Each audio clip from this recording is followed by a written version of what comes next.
Será que a humanidade sobreviveria a um apocalipse zumbi? Você sabia que o Centro de Controle e Prevenção de Doenças dos Estados Unidos, CDC, já divulgou uma espécie de cartilha de como sobreviver em caso de um apocalipse zumbi? A cartilha, direcionada a professores, líderes de escoteiros e funcionários públicos da área da saúde, reúne todas as informações necessárias de quem precisa lidar com uma situação na qual os mortos voltam à vida. A cartilha Prontidão Zumbi oferece informações e planos de aula. No site da organização tem um pôster para download com um informativo. Pegue um kit. Faça um plano. Esteja preparado. Tudo começa com uma redação em forma de relatório para uma agência governamental com o tema Um apocalipse zumbi é iminente. Em seguida, os alunos são desafiados a fazer uma pesquisa sobre uma catástrofe real, como o furacão Katrina ou o desastre da usina de Chernobyl. Finalmente, em conselho de resposta a emergências para a cidade da calamidade, os alunos desempenham vários papéis, um como prefeito, outro como chefe de polícia, diretor de saúde pública e assim por diante. E é durante essa espécie de role-playing game que os alunos são informados sobre um surto de zumbis na cidade, em que os mortos-vivos se deslocam lentamente para a região central. Os estudantes terão um tempo limitado para elaborar um plano comunitário, respondendo: para onde os cidadãos devem ir? O que devem fazer? E as pessoas com deficiência? Como comunicar o fato a pessoas de outras línguas? Os zumbis fazem parte do imaginário popular e, frequentemente, protagonizam séries, filmes, jogos e livros. É muito comum eles serem retratados com uma pele apodrecida, cheiro forte e ruim, vestimenta esfarrapada e partes do corpo faltantes. Muitos deles também tendem a ser mais lentos, cambaleantes e sem qualquer inteligência ou racionalidade. Dos anos 2000 em diante, talvez em decorrência das novas capacidades bélicas, comunicacionais e de transporte do ser humano, vimos surgir nas telinhas zumbis mais ágeis, fortes, letais e até inteligentes. A questão é: estamos preparados para sobreviver a um apocalipse zumbi?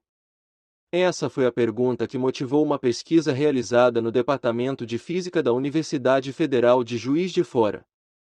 Os pesquisadores João Paulo Mendonça, Leonardo Teixeira, Fernando Sato e Lohan Ferreira criaram uma simulação computacional onde um único zumbi é colocado em uma pequena cidade. À medida que o tempo vai passando, os zumbis vão interagindo com os civis e os militares dessa cidade, e essas interações ocorrem de forma proporcional à quantidade em que eles existem nesse sistema. O zumbi escolhido para ser o primeiro a atacar a cidade é um daqueles mais clássicos, o zumbi lento que vive se arrastando atrás de carne fresca. Ao encontrar um humano, civil ou militar, ele pode ser morto, matar ou transformá-lo em zumbi. Para definir a chance de cada uma das três coisas acontecer, os pesquisadores observaram a proporção desses acontecimentos em séries, filmes, jogos, livros e quadrinhos. Afinal, nunca tivemos um apocalipse zumbi para termos dados empíricos desses encontros. Da ficção para o mundo real.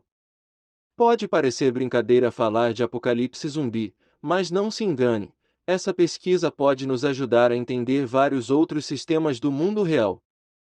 Há estudos que usam algoritmos muito similares para resolver problemas no campo da economia, da saúde, do transporte, da indústria, etc. Por exemplo, basta substituir zumbis por bandidos e utilizar dados estatísticos reais para estudar estratégias de segurança pública. Ou substituir os zumbis por malária para estudar formas de conter epidemias. O que podemos dizer disso tudo é que, se o prefeito de uma cidade quiser proteger sua população de um apocalipse zumbi, ou da crescente conversão de jovens para o tráfico, ele não deve focar seus investimentos na força bruta de uma pequena parcela da população, os militares ou policiais. A melhor estratégia parece ser investir em políticas públicas que melhorem as condições de vida dos civis, por meio do esporte, da cultura, da saúde e da educação. Em algumas hipóteses, Vítimas de um ataque de zumbi também se transformariam nestas criaturas se sofrerem uma mordida ou arranhão de um infectado. Em outras, o vírus pode ser transmitido pelo ar. Finalmente, existe ainda o quadro mais caótico: todo ser humano que morre, independente da causa, torna-se um morto-vivo. Nessa base que o Centro de Controle e Prevenção de Doenças dos Estados Unidos, CDC, elaborou uma espécie de cartilha com informativos e dicas em caso um apocalipse zumbi. Uma atualização efetuada recentemente na página do Centro de Controle e Prevenção de Doenças dos Estados Unidos, CDC, chamou a atenção dos internautas. Os especialistas em saúde pública e segurança norte-americanos fizeram um upgrade na seção chamada Prontidão Zumbi. A obra, uma espécie de cartilha direcionada a professores, líderes de escoteiros e funcionários públicos da área da saúde, elenca todas as informações necessárias de quem precisa lidar com uma situação na qual os mortos voltam à vida. Embora o conteúdo do manual seja de 2011, e ele se encontre em uma área sarcástica do site, a grande questão é, por que a atualização, bem em meio a uma pandemia? Coincidentemente, em um ano apontado pelo vidente francês Nostradamus como o do Apocalipse Zumbi. Questionados sobre a atualização da ameaça bizarra em seu site, os especialistas em saúde ponderaram que uma coisa iniciada como uma piada provou ser uma plataforma muito eficaz. Continuamos a alcançar e envolver uma ampla variedade de públicos na preparação para todos os perigos via preparação para zumbis. Como funciona a prontidão zumbi? O que dizem os especialistas? Por incrível que pareça, se os zumbis fossem mais agressivos e letais, a humanidade estaria mais segura. Sim, isso mesmo. Por matar muito mais do que zumbificar as pessoas, a população de zumbis não cresceria tanto e decairia com o tempo, com pouca conversão de novos indivíduos. A mesma lógica acontece no mundo real.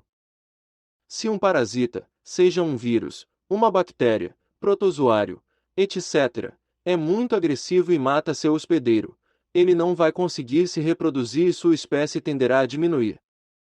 Em contrapartida, doenças mais brandas, mais facilmente contagiosas, como a gripe, embora não sejam tão perigosas assim, dificilmente serão extintas por nós, humanos. Seria necessário um batalhão de muitas vacinas e medicamentos, e mesmo assim, o vírus tem a possibilidade de sofrer mutação genética e se adaptar.